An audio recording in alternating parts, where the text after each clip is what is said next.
ข้าวหอมข้าวโถเอาช่วยถือไม้ข้าวหอมไม่ได้ไปแจกของขวัญแล้วอะไรลูกเอ้ยข้าวหอมลูกเรายังไม่ถึงคิวเดี๋ยวก่อน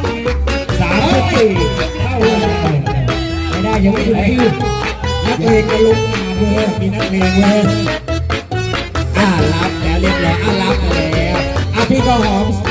จับรางวัลหน่อยเริ่มจากว่าข้าวหอมเป็นถูกตกนะขอเสียสละไปเลยนะยืนแอคอยู่3 วันกว่าจะจับแล้วจับเองพูดเองประกาศเองมาประกาศเองมาประกาศเองให้กับตัวเองดีใจตีสองใครเอ่ยเดี๋ยวก่อนจะเพื่อนอ๋อลุงจ้าอยู่ไหนลุงจ้าไม่วางแล้วลุงจ้าเอาส่วนลด5 ปีเย้โอ้ได้คลิปลุงจ้ามาแล้วลุงจ้าออกมาแล้วนี่